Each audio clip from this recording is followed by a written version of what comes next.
Just Some Podcast Media. The thoughts and opinions expressed on Buried Pleasures are those of the host and the guest and do not represent any views of any organizations that we may volunteer for or be employed by. Listeners should be aware that there may, most likely, be profanity and discussions on topics that may require a little discretion. You have been warned. I came from the mud. There's dirt on my hands. Strong like a tree. There's roots where I stand. Oh, I've been running.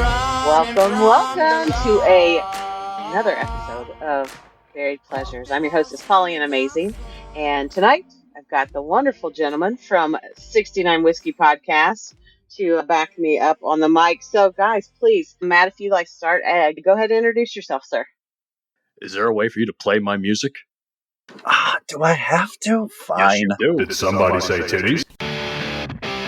Ladies and gentlemen, it is the head advocate of the Big Titty Committee. Some people call me the undercover brother, but today you can call me Motorboatin Matt Mish. Because I usually start off the show and I'm not used to following that. Ladies and gentlemen, I am the one and only the Dollar Store Dom, Eric motherfucking Weinstein. How y'all doing tonight? That's the best introductions I think I've had on my show and all the time I've been doing it. I appreciate you guys for coming on. Thanks so much. So, you have been gracious enough to have me on your show Twice a couple now. times. Yeah, I know. And it's really fantastic because I've heard through the grapevine that there are people that are clamoring to get on your show. So I said, sorry about your luck. Bitches, I'm on there twice now. And it's always cool to hang out with you guys on your show. So thank you for joining me on this lovely episode of what I am calling Sex Sells with 69 Whiskey Podcast. I mean, it's not wrong. It's really not wrong. Didn't we have a discussion about this like a week or two ago on the pod, Eric? I feel like we just had a discussion about this. Yeah, we literally just talked about this and a lot of different facets of it. But I think you've got a much more interesting approach to this than we did. I like to keep it fresh and real, but like every time I talk to you guys, we always have these wonderful conversations. And so I was thinking, what's something interesting that all of us could speak about that? I know that we all grew up with TV, and TV is pretty important to a lot of people, TV and movies. And we kind of sometimes mirror our lives after that. So I want to talk tonight about what movies or TV shows made you into the lovely and talented men that you are today in relationships. Like, what are the things that you can remember from childhood seeing that you kind of slide in right now till this day with the chicks that you date or hang out with? So let's do it. Eric, do you want to go first? I mean, do we want to start with the pervert side and Let's start with the fresh-faced baby Eric when he was maybe 12 or whatever the first time you remember thinking, man, that girl makes me feel funny in my belly. See,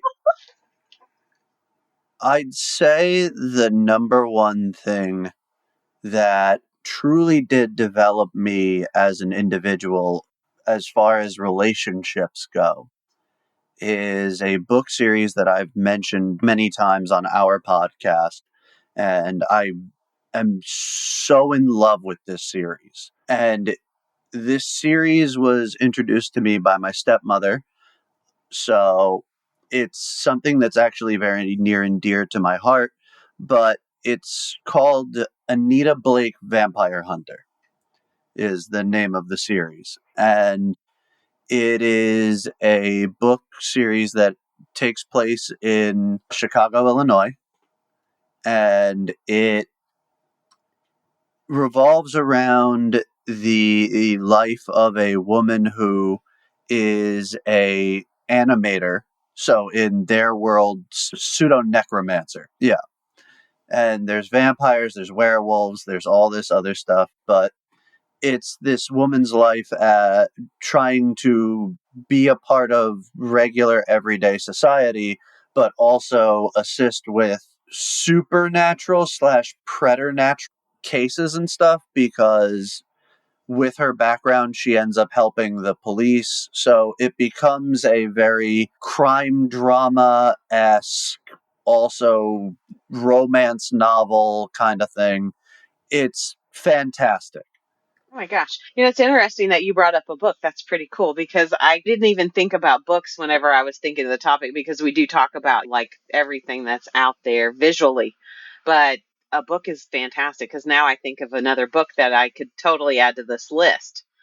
That's awesome. Do you, other than the book, is there a program? We call them a program at my house. It's ridiculous, right? So old people talk. I mean, with the whole, for me, the whole idea of non-monogamy is what comes from this book. My stance on BDSM and the viewpoints that I have of safety and doing things correctly and understanding what you're doing and understanding it from a dominance point of view and from a submissive's point of view whenever you're doing anything sexual.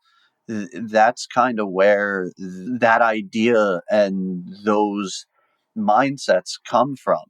And it's those morals that I base a lot of what 69 whiskey as a whole is, because of lessons that I learned in this book. And how old were you when you read this book? I started reading this book at the age of 13. What's your stepmom's name? My stepmother's name is Vera. Vera. Way to go, Vera. That's pretty cool because a lot of moms don't give their kids that kind of stuff to read. Or she started me with the rough shit, too. Like, I swear to God, Mom, if you are listening to this podcast, please, Vera, some real stuff right now. Real stuff. Starting me with book 7, where they have as much messed up stuff as they do in that book. Really? What were you thinking? At least let me start at like the beginning of the series where they don't do anything until like book 4 or 5. Damn. I've met his stepmother, and she's a lovely woman. I don't know what to say to that. The fact that she was pulling out the rough shit at whatever book in the series, book 7, according to you, Eric, and not even from the beginning. Hold on. I want you to understand, because the book that she gave me is called Narcissus in Chains. Chapter 3, a motherfucker is flayed alive. They are tied up in a were-leopard BDSM sex club, and their back is completely doesn't have skin anymore because the main bad guy of this book cut it off. Okay. Indoctrination by fire. Yeah. Okay. That's where we started. And on the next episode, we talk about childhood abuse and traumas. Oh my gosh. Okay. Wow. Some heavy stuff to unpack on that one, Eric. So, Matt. Oh, man. I don't think I can follow that up.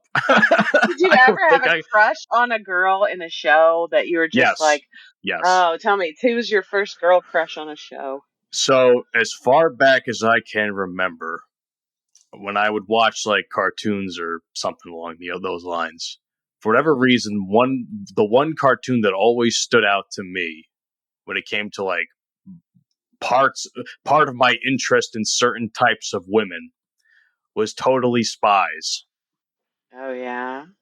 And the one specific girl of the trio was Clover, the blonde.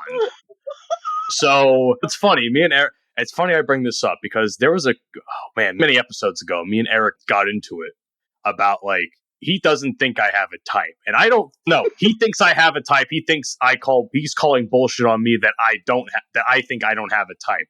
But when I think about it and I swipe on these dating apps or something or other, and a lot of times I realize I swipe on blondes. And it's now starting to fucking make sense in my head as to why that is. I'm going to take full advantage of the fact that I'm blonde, and I appreciate it. The other instance I can think of, if I may, was from a series that's very near and dear to people of my generation's heart. And that's Avatar: The Last Airbender. And the relationship I'm thinking about is Aang and Katara. Yeah. Now, as soon as I'm going to have to say a couple things. The show's been out for 15 years. If you haven't seen it, that's your loss. The show starts off with this kid who's frozen in an iceberg, and this girl saves him, and basically it's love at first sight for him. Like, he immediately has a crush on this girl and doing everything he can to impress her, sometimes fumbling very hard.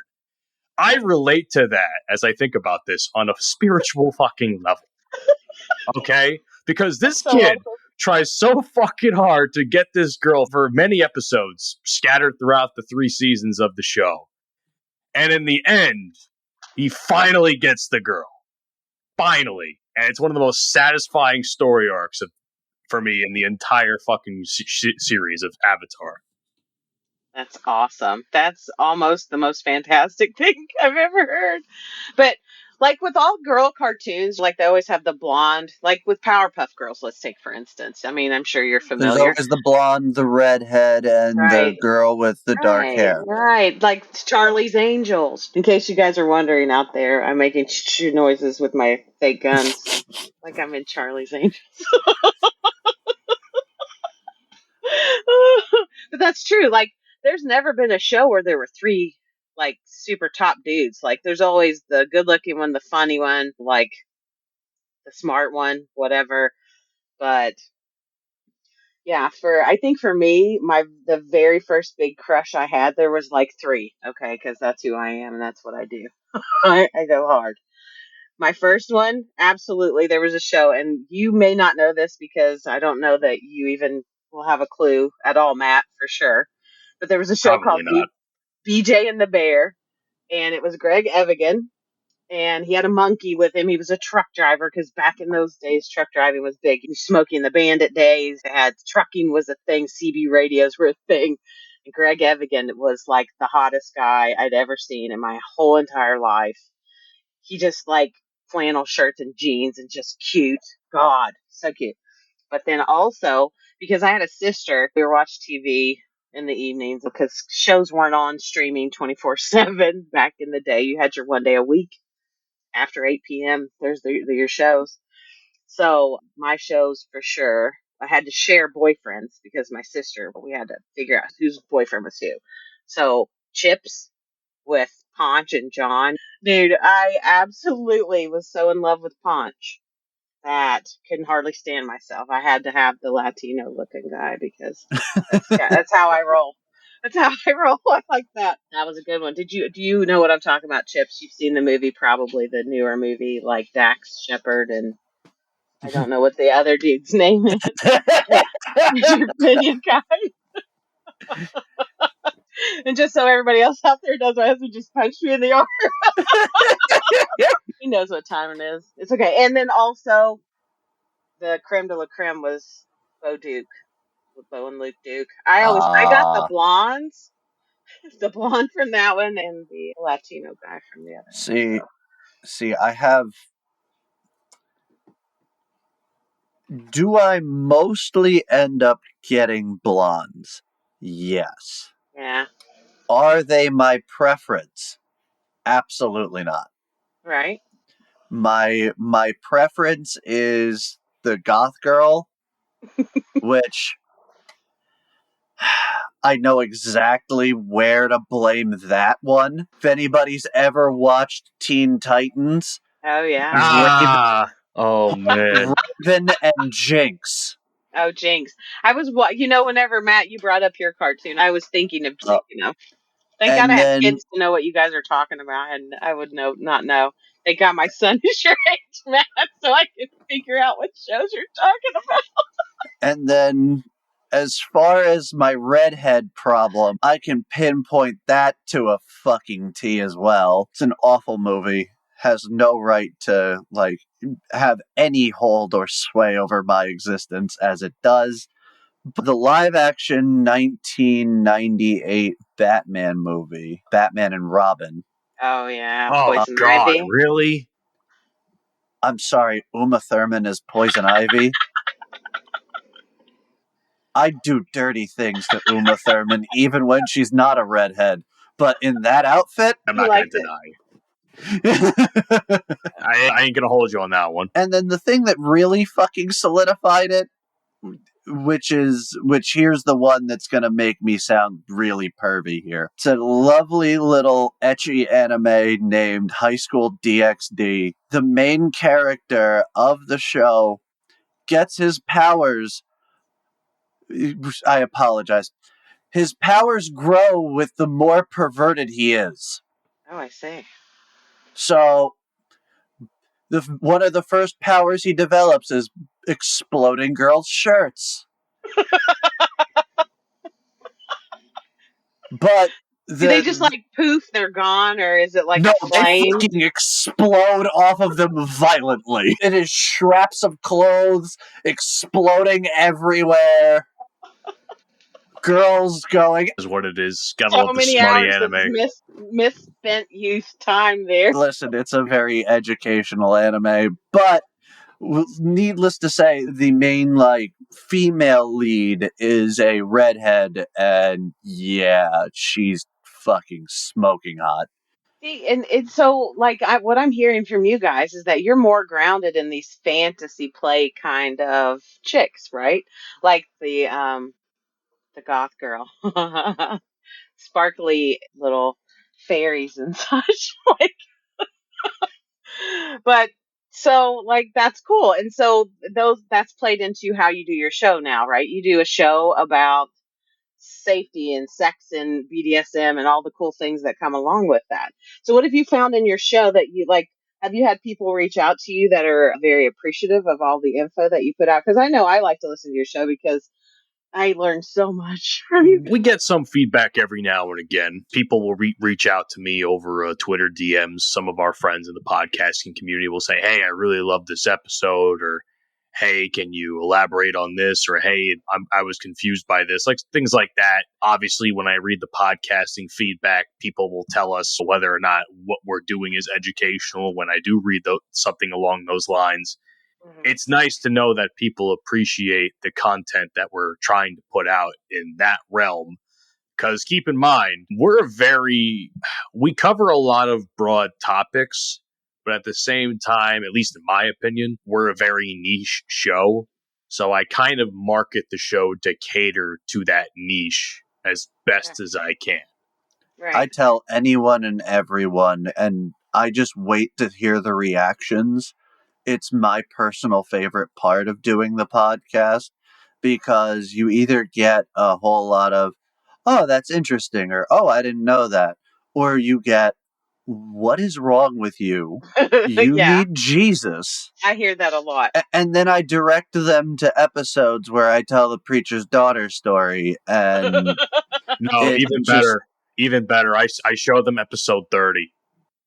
Episode 30, Pip Pip Cheerio, is the epitome of what our show is about, in my opinion. Yeah, so my listeners out there, if you haven't heard the 69 Whiskey guys, please check out episode 30. Definitely check out episode 30. And please do reach out to us on social media of what you thought of that episode, because there's a lot of crazy shit that happens in that one.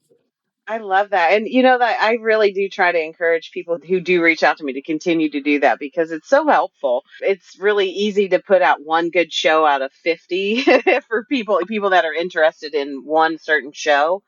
But it's kind of hard to not have a direction whenever you're kind of just speaking into the mic to each other. And you have super awesome guests. I've heard twice, even at least. Hey, that doesn't hurt to put yourself over. You've been a great guest each time that you've You're come so on the sweet. show. You're adorable. I did get a lot of feedback about the dish soap for sure. Yeah. So just remember, also don't jerk off with soap. Yeah, don't jerk off with soap. That's like the number one rule that we've learned in our conversations is don't jerk off with soap. That's the best. Anyway, so moving along, fantasy is played into your your childhood thoughts, and you're starting your wants of women or what you think. Not even specifically women, whatever type of guy porn that you choose to look at or what have you, that's had a big influence on it.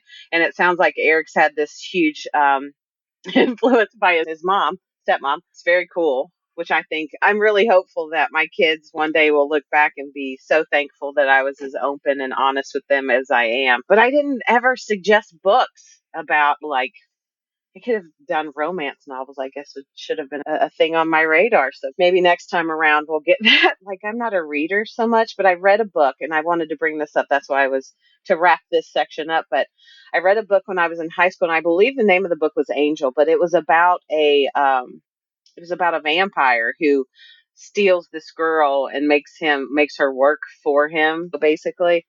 And it was that one I can remember was just like she was growing up as she lived with him, right? And she was getting more fit and more tan, and he looked at her in different ways. He started to want her, and it was really explicit in that. And I wish I could, I hope that name was Angel. It's something to that effect. That was it. Whew, this is getting smoky hot down here. Go read Okay. it. Go read Anita. Anita. Because, and here is what I actually prefer about Anita over literally 90% of the other romance novels that I've seen or dipped into. Anita is very much about female empowerment. The main character is not somebody who is she is in danger at times, but it's because the things that she is dealing with are outside of normal human limitations. Yet, in most of the books, the monsters are afraid of her. Interesting. I like it. So, for me, it's the reason why she's such an attractive character is because of the fact that she can hold her own, because of the fact that even in dire situations, and that's probably why I have such an affiliate. Yeah. Is that why you like dominatrix type women? No, that's why I like crazy goth girls, because the crazy goth girls are the ones that are usually down for military activities and doing all sorts of deranged things, Oh, and I see. some of them are usually pretty good with knives. It's funny you say that. I have noticed a lot of quote unquote goth girls that are really into knife play on social media. It's Yeah, there's a reason astounding. for that. What is that reason? What is that reason? Well, a majority of people are very much into the edge play, essentially, which is you're on the verge of something. Whether it's edging to ejaculation, edging to sensation, or edging to pain. In this sense, it's the edge of a blade that could, in theory, cut you. A lot of knives are either either black or silver. They contrast really well with people with very light skin. So, if somebody goes, "Oh, that looks hot," and people find it sexually appealing if I press that into my skin. As we say, sex sells. And edge play with the goth aesthetic just genuinely work, especially with those individuals that are into necro play. Yeah. So that's an interesting thing that you just brought up, scene play, period. Music, the atmosphere, whatever, however your room is set up, whatever accoutrement, whatever you pull in, whatever Yes. toys, or if you're going to do shibari or something like that, those are all the things that go into scene play. For me, scene play needs to have because I'm an audiophile. I love music. I love sound. I have to have sound. And when you do scene play, having that tempo to do your edging play for that matter, you need a little something that kind of builds up over and over again, because that's how it works the best, I think, anyway. So That's an interesting thing that you brought up because that does really play into how successful your evening or morning might be. Who knows? Do you have a preference ever, Matt, with scene play, or have you experienced a lot of scene play? Listen, I'll be honest, your boy's been down bad for a very long time. Gosh, So it's not like I can't properly answer that question I gotcha. until It's I get a cool. little bit more experience in that I hear realm. you. That's okay But, because it's cool to but listen to you about it. exactly. And I think, this has been made apparent to me on more than one occasion, whether it's in podcasting or in my own personal life, but I think it's because of the confidence issues I may or may not have, which I'm working on. Actually, I've been feeling pretty good about myself lately. And especially with the nature of my current job, it allows me to talk up with women a little bit. So hopefully, if I keep it up, there might be an instance where I can come on this show and say, "Hey, this is what I did a couple nights ago." I had a friend that she was in a new relationship and there was some new play in there. They were like an alternative couple for sure. And I really wanted them to come on and talk about how their relationship progressed, but it progressed into nothing. So that didn't ever happen. That never happened. So Matt, when that does happen, I want to know all about it. And you're going to be like my number one boots on the ground guy. Well, yeah, I mean, and plus, there's also this whole, I guess, for lack of better terms, recruitment of a certain kind of dom. I don't even want to say dominatrix because that seems like too harsh of a word for what I'm looking for. I guess like a mommy dom type of person. There's been a whole recruitment process that Eric and a few other people that I know are trying to get for me because there's some fantasies I'm trying to work on Awesome. in the Awesome. hopefully near future. So for my listeners, can you define Mommy Dawn? oh Christ. Eric, can you do that? Let me go first. Listen Okay, you go correct. first. Yeah, You listen go and correct first. me as I go. As far as I know and I've been made aware per se, it's a very nurturing aesthetic that they have, as opposed to like, say, a hard dominatrix where they're going to do a lot of degrading or something along Right. those lines. For Step me, on your testicles. yeah, it's shit like that. See, stuff like that doesn't really put me in a type of headspace where Does not grind it your does for gears. some people. It does for some people. It more grinds my gears than turns them on, if anything. Yeah. So, but for some people, it works. I'm not going to deny that. So, I mean, I'm not going to hate on that. That's what they like. For me, I prefer like a more of a nurturing, praising individual. Let's say.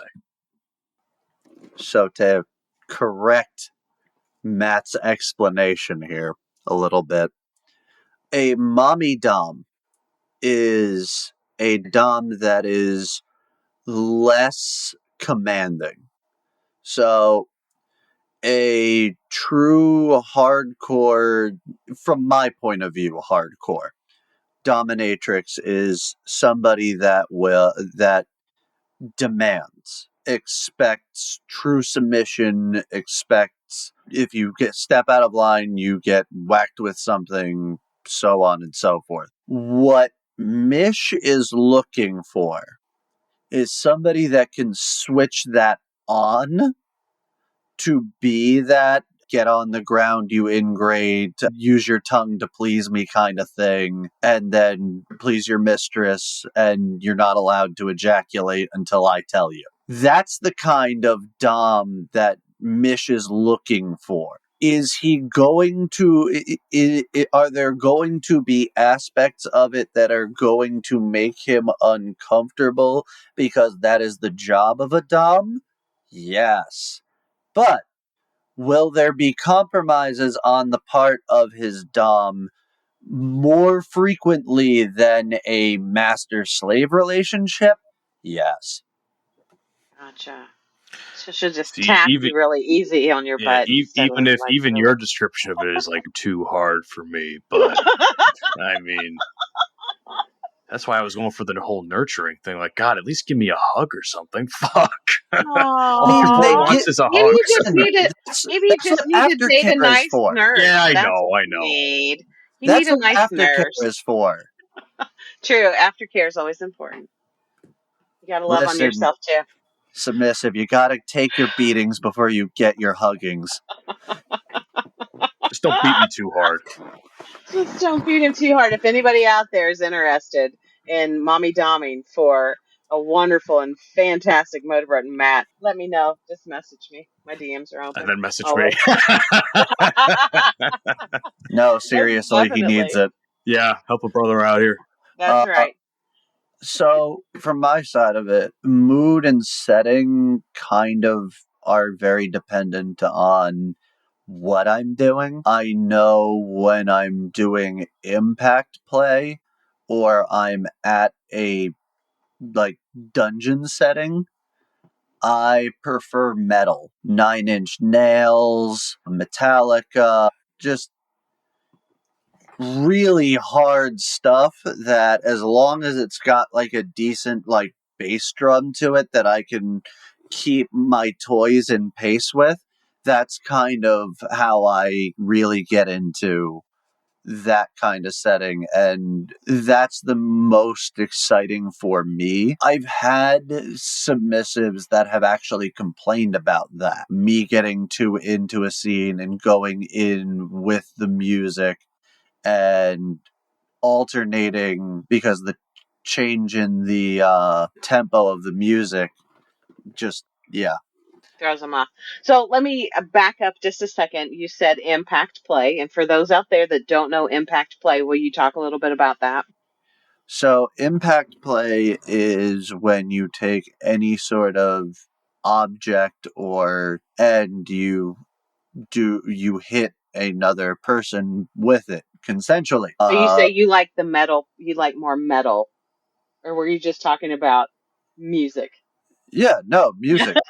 Because I'm looking, like when you said that initially, I was like, oh, he likes like spiky things. My girl Sunshine Ryan, who comes on the show quite frequently, she loves that little like spur wheel, the Oh little, yeah, the Wharton yeah, wheel's fantastic. yeah, Wharton wheel. Thank you for saying that. I You're appreciate that. welcome. Those are, I'm sure you do.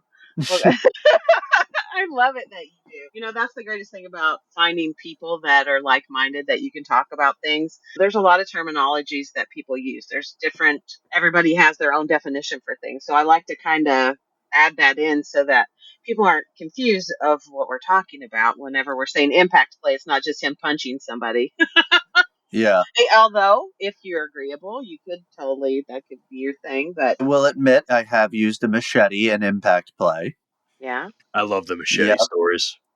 Those those things, they still make me cringe just a little bit. But for those of you that don't know, the machete joke is an ongoing joke on on our podcast, going way back to all the way to the first episode, believe it or not. So Still don't know good where the times. fuck it is. We still have no fucking clue where it is. Somewhere in the state of New Jersey, there is a machete running loose. No, somewhere between the state of Washington and the state of New Jersey, there is a machete somewhere. We should have just, at this point, we should just put it on a milk carton. Right. Missing machete, last scene. May have a little bit of blood on it. Oh my gosh. Hey, Eric, question for you because you've been into your BDSM and dom play for a while. Have you had an instance where it's been like the worst thing that you could have ever tried with a certain person? Like they thought that they could be down, but it just turned out to be nightmarish. Have you had Yes. that experience? Let's talk about that. And it was less. So this scenario was less about the person not enjoying the scene and more about miscommunicating and mismanaging pre-negotiations and communications at the beginning. And it's things that I actively think about now when I'm doing my negotiating for a scene. I had a impact scene that I had negotiated at a BDSM dungeon between myself, a submissive, and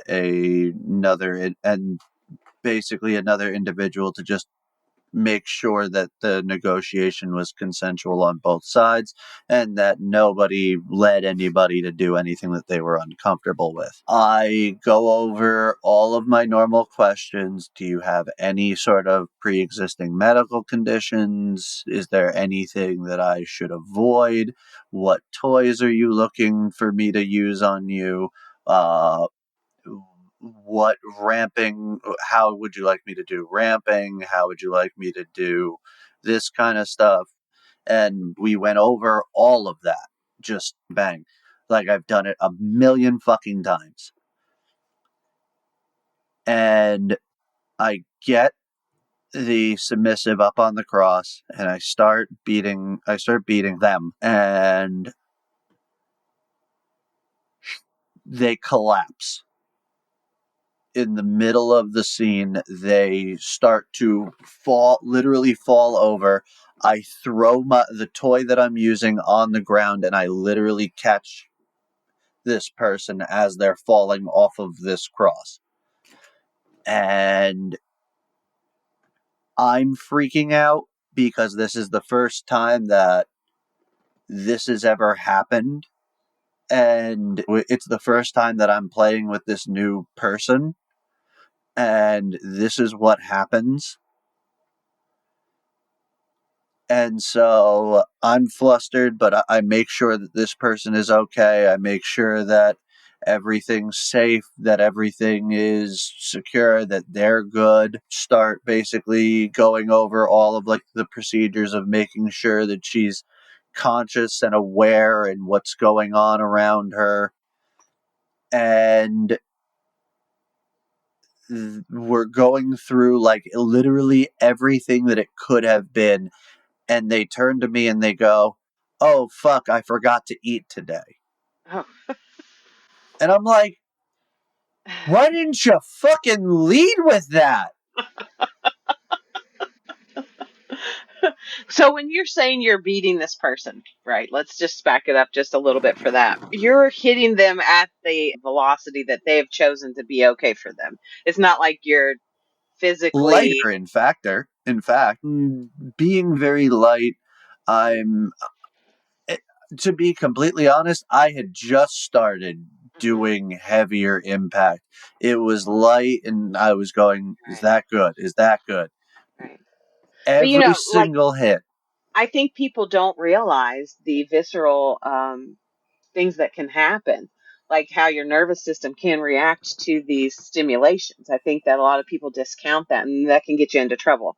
So if you're new to playing with BDSM and you're interested in scene play and that sort of thing, make sure that you, like Eric was just saying, you have to have those clear and concise instructions and boundaries set up so that you can be successful, so that you don't have somebody pass out and scare you into the point where this is not exactly what you were bargaining for in the beginning. Definitely. It's definitely Communication and consent are key and also sexy. And And take that's so great. fucking care of yourself.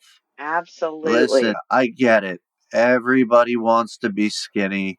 Everybody wants to have the fucking perfect body. But here is what I am going to say. If you ever go into a scene not feeling 100%, not having eaten, not having stuff to repair your body, a lot of things can go wrong. Right. Even in the perfect circumstances, when you have done all of these things, your body can still go into shock from the amount of stimulation. People just don't realize it. And just because the scene is over does not mean that you are out of the woods. Subdrop is a very real fucking thing, and people do die because of it. Make sure that you are communicating with your significant other, with your dominant, with the person that you did the scene with, because overstimulation does lead to negative things that can happen inside of your body. Absolutely. Absolutely. I mean, there's so much evidence out there. And that's another one of those things that I wanted to bring up when I was talking to you guys. I was looking up some articles today, and they were talking about the science behind aphrodisiac scents for men, which I thought was pretty interesting. For like when I set up, usually when I'm teaching Tantra, let's just say specifically, I set up sacred space, and sacred space has to do with all 5 elements, right? So you do stuff that stimulates your vision, So you're doing lighting, stage lighting, whatever, however it is, your sexy romance lighting that you like. Matt, I'm sure you have some like up lighting or something that you choose to use, whatever. But you have that. You have the soft blankets or whatever it is that, the pillows, everything to make you feel like you're nested and comfy and safe. And a clean space is always best, guys. If you're out there and you have a dirty bedroom and you bring a chick home, don't be gross, dude. Just clean your room. And for women, scent is a big thing, right? So having a nice candle lit or something that doesn't smell like dirty shoes or gym clothes is always, and I'm not saying that it's just dudes. Girls are dirty too, dude. Girls, do the same. Exactly. Hey, so as the guy that has spent most of his life running from girls' parents' houses, girls, clean your fucking rooms, Oh, for make sure. them smell better, because when guys come over and it's a fucking train wreck, he ain't gonna get hard. But if you want him to, here's some scents that will get him hard. Scientifically proven. I don't know how they did this exactly, but basically, the scent of pumpkin pie can increase the blood flow to the nether regions, to the penis and genitals. That one works very well on me. 40%. I was going to say, I didn't think about that. That Dude, I one, love pumpkin pie. that one works fantastically on me. I am what they call a basic white bitch when it comes to coffee. Listen, it Give is me my fall pumpkin after all. pie. Right? It's fall in New Jersey. It's pumpkin pie Right. season. It looks like I'm going to be getting hard a lot quicker, it seems. Pumpkin pie and donuts together, the combination of the two, will increase the blood flow by 31.5%. They speculate. Okay, so donuts. So have your room smell like donuts and pumpkin pie, and you're in there for sure. You're getting it. You're going to get it. And cinnamon rolls, obviously, I think it has been cinnamon itself. I think it's the cinnamon and the pumpkin pie, too. That Who kind of, doesn't get turned on by cinnamon? I love cinnamon and donuts. Well, I This mean, is making me hungry. Like, if this is supposed to turn me on and like get me aroused, like if anything, it's gonna do is make me hungry. Or when I come into a girl's room and these are the scents I'm sniffing, I'm like, did you fucking make something in here? Like, what is the oven on? well, I'd be strangely excited enough, for that. things like vanilla and strawberry are always on that list too. And think about how many edible lubes have you seen that are strawberry? Like they're strawberry cherry, right? Cherry isn't on this list, but there's nothing like the taste of strawberry lube. Just throw that out there to y'all. So here's what I will say to the effect of strawberry and at least apple, which is one that I have. The scent of cherries makes me nauseous, actually, Oh, really? because the majority of cough syrups when I was a kid were that nasty cherry, like very artificial cherry flavor, and it smells like every goddamn cherry candy out there. And so when I get that smell in my nose, I'm just like, nope, nope. So cherry, I gotta disagree with on that one. I hear Is ya. lemon on there at all? Because I have Lemon a is similar. okay. I have a Let's similar thing with Eric, what Cherry has with lemon every once in a while. Okay, let me just tell you what's on this list. There's just 10 on this list. And so they started with the pumpkin pie, then lavender, which I always love lavender. It's a beautiful smell. Yep. Vanilla, strawberry, jasmine, ginger, black licorice. Interesting. Who knew? Cinnamon, donuts, pink grapefruit. Do you ever have a girl that wore pink grapefruit lotion? Ew. Or oranges? Sandalwood. That's a good smell. I love a clean sandalwood. Lily of the Valley and rose and peppermint. I feel like There's this your is like a Dr. list. Squatch listing. Right? Like, these are all the flavors of, not the flavors, these are all the scents of Dr. Squatch soap or something, or some shit like that, I swear. Totally. But that's, I mean, so if you think citrusy smells and spicy, like cinnamony sandalwood, those are the ones that are supposedly, they're increasing the blood flow to your penis, y'all. Sandalwood, I will agree with. I like a sandalwood. Cinnamon, I will agree with. Uh-huh. All the rest of those on that list, I highly disagree with. I believe it Like, because a cucumber lotion does better than any of those. Yeah? You like a cucumber girl? I mean, yes, but God, you like a also, goth girl that smells like cucumbers. Where are you going to find that? I mean, they're not that rare. I'm also used to aesthetic scents Sure, sure. because strippers. Bath and Body Works, man, they get all the money. Yeah, man. And all of those companies that actually sell like the legit pheromones in Mhm, their scents and stuff, mhm. because those are dangerous. For sure. We don't realize, you don't think about it as you're going along through your day that certain scents are what really get you. Like some things, like, again, it makes you hungry, or it reminds you of something. It reminds you of a moment that you had hit and it was a great moment, or something like that. It's kind of nice. And girls have more olfactory sense than boys, by the way, just, or men and women in general. That's just a fact of nature. We can smell you before you know that we can smell you, right? That's how girls know. Oh, I thought you quit smoking. You smell like cigarette smoke. Oh, I thought that you weren't going to be around your buddy because now you smell like his cologne. Or, is that a girl's perfume? Have you been in a strip club?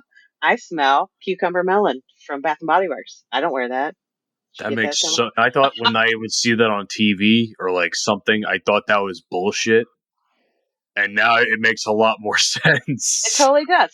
So when you're setting up your scene, you make sure that you have that clean, wonderful, beautiful room that you're going to bring this person back to, and it's going to smell good and look good, and everything is going to be fantastic. And you're going to have your set and scene, and you're going to have all of your toys appropriately labeled and ready to go, batteries included, or rechargeables, which are now happening so much more. That's a cool thing. Freaking little plug-in rechargers. Great. Except unless you like lose one and it's like the only kind that fits that particular appliance. It's garbage. I'm gonna, like, one day I think I'll lobby for synonymous chargers for all sex toys, because God, you lose one, you're done for, It's especially when it's you move it's constantly. it's astounding how that hasn't happened already. Matt, you need more toys or more things to do with toys. To get that to happen. No, they're not. It's got to be like Apple chargers. Like, they change the Apple charger and you're fucked if you don't have it. You're done. It's all good though.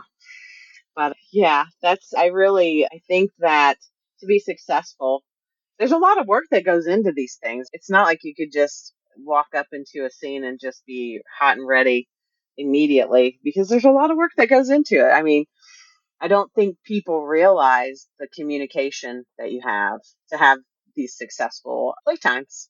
Playtimes are fun. Yeah, I never realized just how much work this whole like all this goes into until until today when we had this discussion in previous times where Eric has told some stories on his end where he's done some of these things, and I'm like, holy shit. And I guess that makes sense as to why, and I joke about this again, why you're such a quote unquote shitty rope top, because it just takes so much time. And like And setting up a good scene takes time. Setting up a good scene with rope must take a fucking eternity.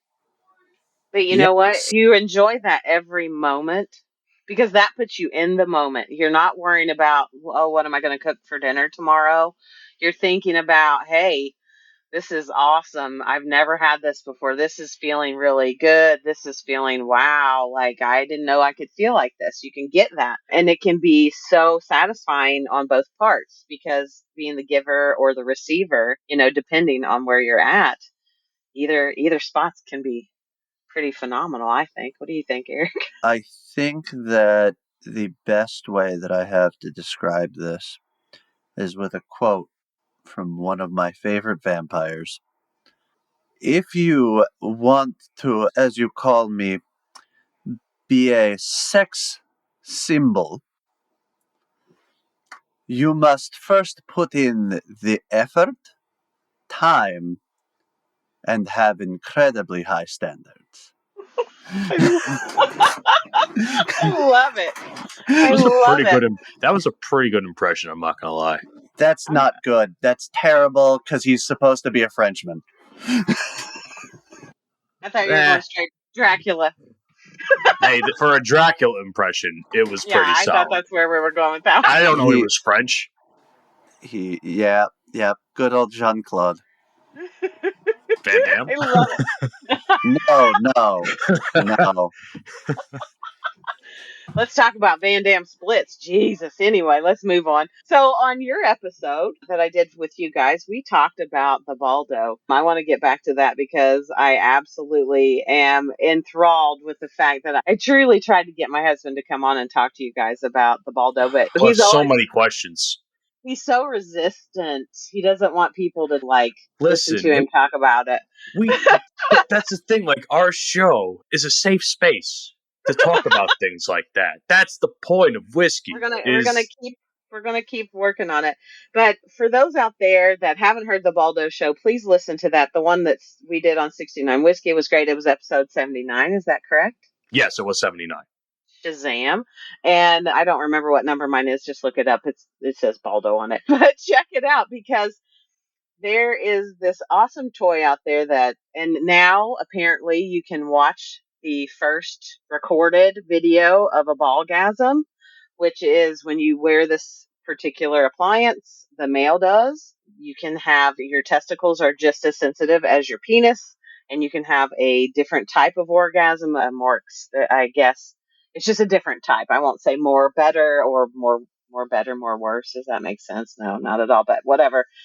You get it. It's a pretty phenomenal thing. And I really wish now that I had set up a video of him putting this thing on because, honest to God, I'm not going to lie to you. It's like the funniest thing to watch a guy lube up his balls to the point where they're like dripping with lube and try to slide a silicone ring across them and poke out both sides. See, I feel like I'd be the asshole that would forget to put the lube on, and then you won't forget. You can't I won't forget it at that point. And then I definitely won't forget the feeling it'll give me when I do that. See, I listened. After we talked, I went back and I listened to your episode, and the things that I learned in that one episode, and the respect that I have for the man who made this product, words cannot describe. Jerry knows I love him. He's a great guy. And honestly, to have the wherewithal to think about think of all the cool toys you've ever played with, Eric, and think about the 69 Whiskey line of toys you could put out. With the knowledge that you have these little nuances that you like. When you get a new toy, there's really cool things with some toys and you're just like, God, this is great. And there's some settings or what have you that you're just like, garbage. I don't need that. I'll never go up to level 6 on this bad boy because I'll die, that kind of thing. So those are kind of really invaluable pieces of information that people need to know. And I think that just for the fact that Baldo night that I had called the Baldo night, by the way, now it's just our Baldo night. It was not just fun because of the sex part, right? Like the intercourse part or the play part. It was funny and cool because when you're in a relationship for a long time, like I've been married for 15 years, 14 years, and I've been married 3 times, guys. So I've been married most of my life. That you really start to relish the days that are really good that you can look back on and be like, oh my God, that was some of the most fun because watching my husband shave his balls first off was hilarious because that's not something necessarily always does right in front of me, but we set our scene for the night, right? We were just going to have this great encounter and it ended up being one of the funniest, most enjoyable times ever because think about it. You're trying, again, you have something like the diameter of maybe the opening of a water bottle. Okay. Let's just say that. A smaller water bottle, not a bigger water bottle, not a bi water bottle, the kind that you take to the gym, regular mouth size. And you're trying to fit 2 testicles in it. So the Baldo, great night, great things to do with your partner, or even if you have a new partner, if you want to explore some fun times, it's really cool. Just, laughter in the bedroom is sometimes not necessarily the greatest thing, but there are times when if you find somebody that you can play with and have a good time, when you're not in that hardcore dom scene that Eric likes to live in with his cucumber melon emo girls. Oh, sorry, not emo girls. You said goth girls. Goddamn. Because listen, it's a little different. I'm not just into submissives. I know. Just because I lean more towards the dominant side does not mean that I don't have the submissive natures in my body. The person that I'm with just doesn't have a dominant bone in hers. Respectfully, Waldo. I know who Dirty this Sean. person is, and he's right. And let's also be honest with this. I wouldn't trust her topping me. Her and sharp object, her and walking down the street is a danger to her. What makes you think I want to let her hold a knife to my skin? Nope. Nope. Or hit me with a paddle? Nope. But speaking of paddles, that the paddle that you had that we talked about on your show, the paddle with the electrodes and that kind of thing might be scary to some folks, but I'm like right now, I keep thinking about it over and over again, and I'm going to have to get some kind of, I want to get a reincarnation of what you have. I need to check this out firsthand. I think, honestly, let me say this much, because people might be scared of like the electrodes and stuff like that. Listen, when we went to Exotica last year, and we'll go again this year, for the first time in my life, tried something different when it came to like sexual activity, and that was the sensation play with the electricity and all that stuff. I gotta say, like it's a little intimidating at first because the feeling feels it feels like your skin is crawling. That's like the best way I could describe it. It feels like your skin's crawling, but it wasn't like it wasn't hurting me. It just was like a really weird feeling.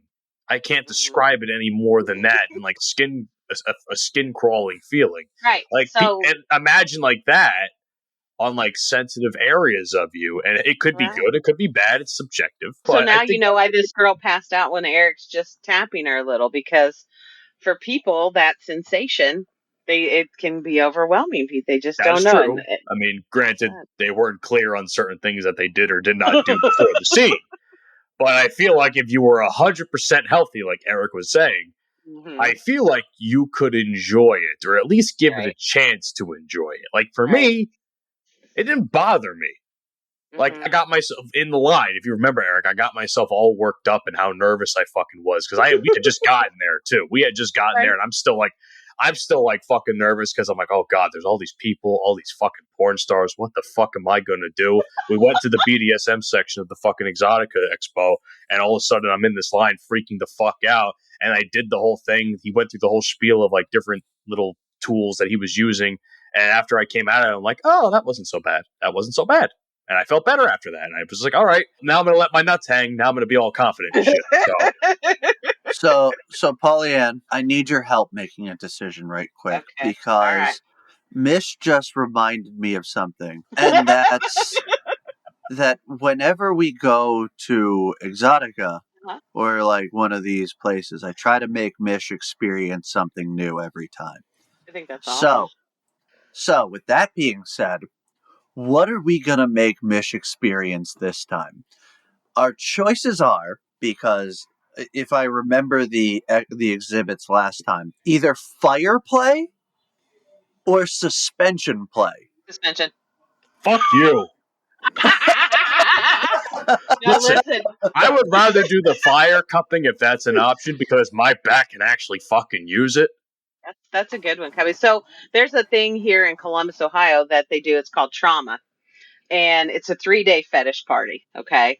And I think like a couple years ago before COVID, I don't know if they still are having it. I think they had it last year or this year. They're having it this year. But basically, it's 3 days of just raucous partying. You're dressed up like you come in costume. They have theme nights. I know one year like Bonnie Rotten and a bunch of other porn stars were there. Like there's some really cool things.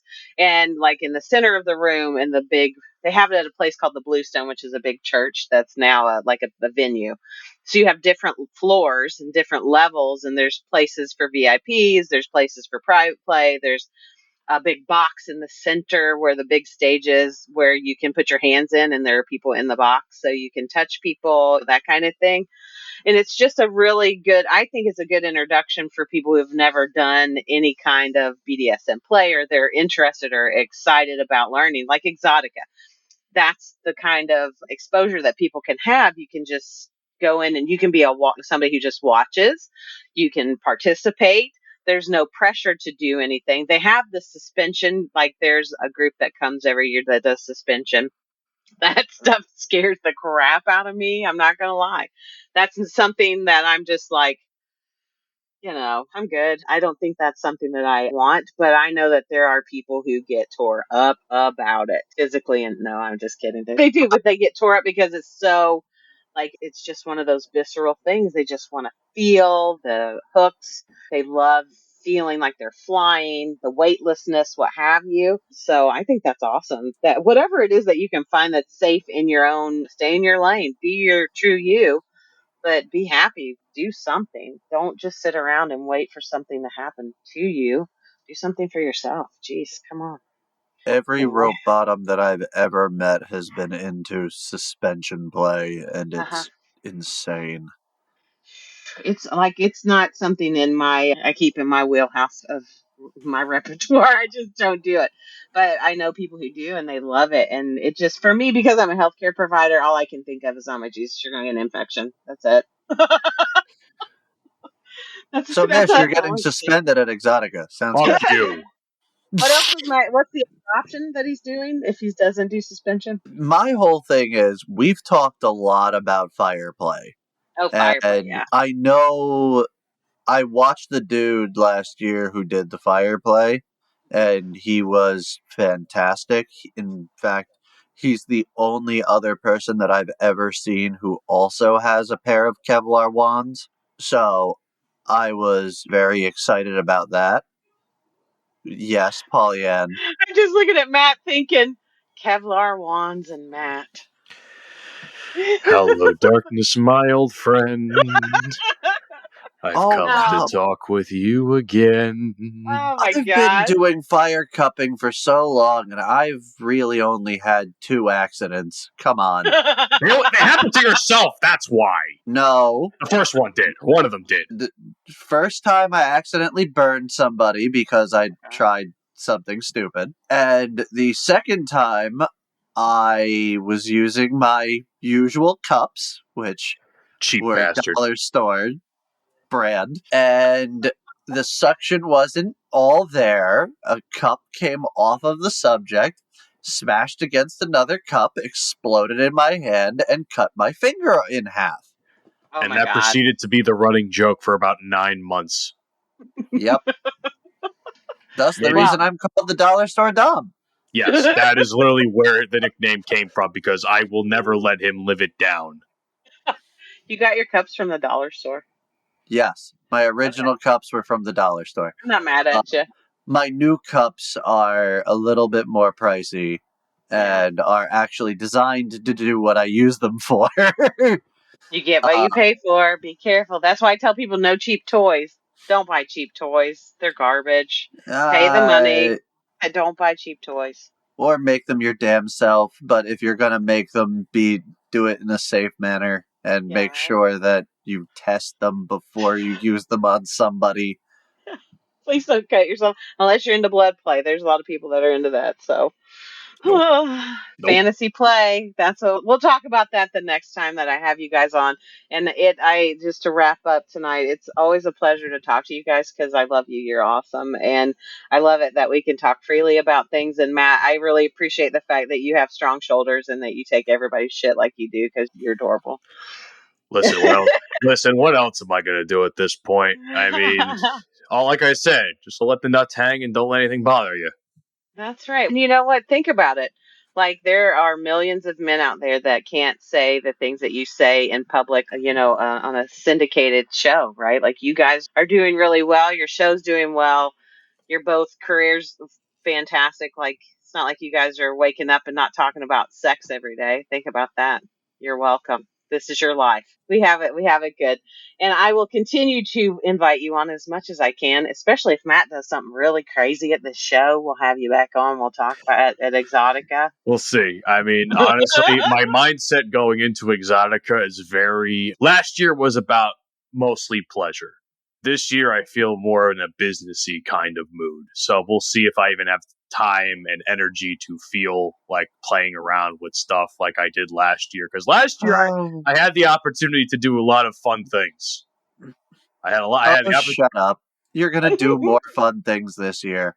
Also, real quick before we cut out for the evening, I know we put out a advertisement for Mish's Mommy Dom earlier. I would also like to put out a secondary advertisement that Mish has been looking for and doesn't know that he's been looking for. What the fuck?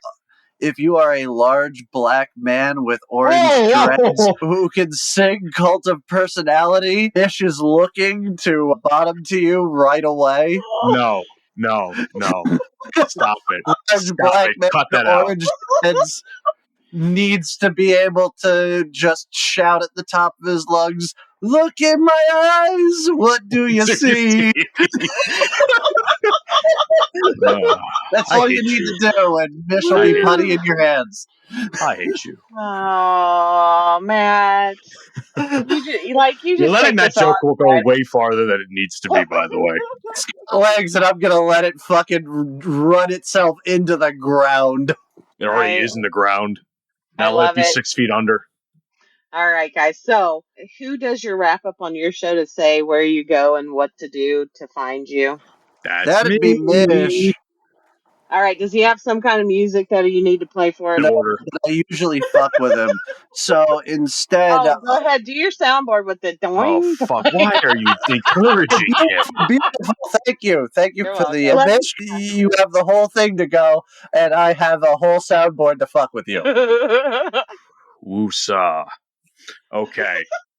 All right, then yell at me and let's get this shit over with. Mish, do the damn housekeeping!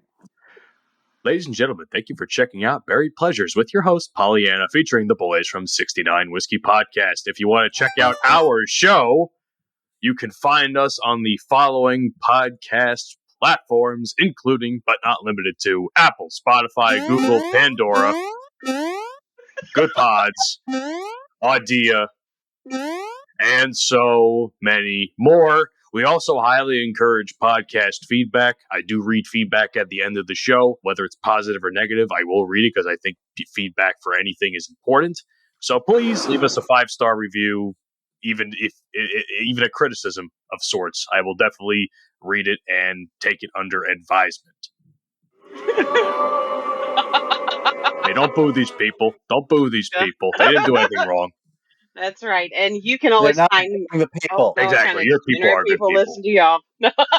But as for social media, yeah. find us on Twitter at 69 Whiskey Pod, Instagram 69 Whiskey Podcast, TikTok 69 Whiskey Podcast, and YouTube, which is incredibly, horribly behind. You can find us there on 69 Whiskey, Twitch 69 Whiskey, Facebook. Just search up the letters RU69 Whiskey. And you can also find us on a specific syndication internet radio site called Full Swap Radio. We are on, these are all Central Standard Times, by the way. So you can find us Thursdays at 6:30 a.m. and Saturdays at 10 o'clock p.m. And if I may do a shameless plug really quick, I am also featured on another podcast. So if you want to hear more of this beautiful voice, please check out the Bromigos podcast.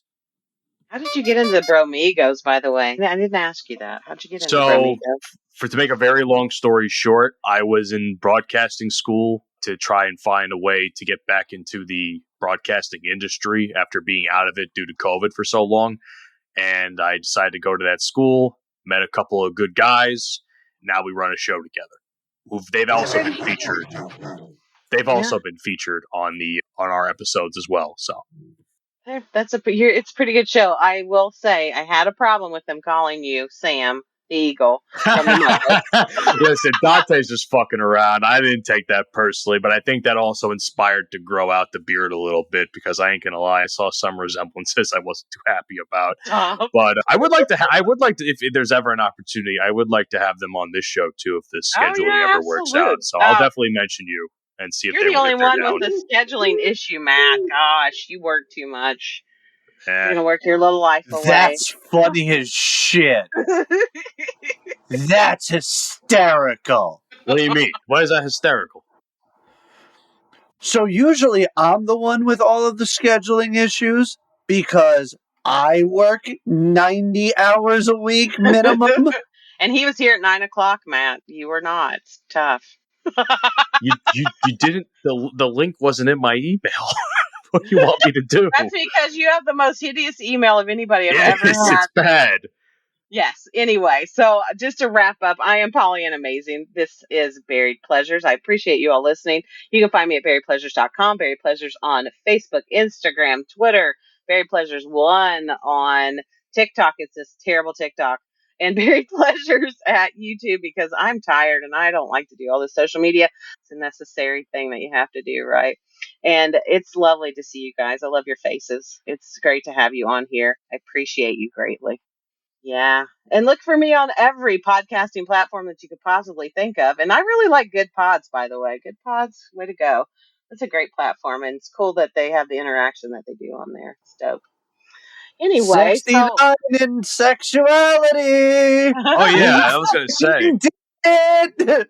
we did actually get we ranked 69 in the indie. Was it the indie overall chart or something along those lines? Where actually we've been awesome. consistently on top on the sexuality charts for a while. I think since I've never late looked at a last year. chart. I don't know where I'm at on anything. I just know people listen, so I'm happy. Thank you all for listening. Oh, and if you want to give me feedback, positive feedback is always warranted and wanted. I don't like negativity, so keep it. I'm good. If you don't like what I do, don't listen. That's what I say. I know it's terrible, but See, you're the opposite of me in that case. Like, I welcome any criticism because it helps me get better. right, and that's really cute. But I don't need negativity, and I just like to do what I like. That's what you'll get when you get older, Matt. You won't get. To wrap up this love fest that we've got going on with the 69 Whiskey, guys, thank you all for listening, and I appreciate you, and have a good night. Bye. When it rains, it pours. Water's up to my chin. Won't stop fighting to the very end. Many men try to reach it. Just Some Podcast Media.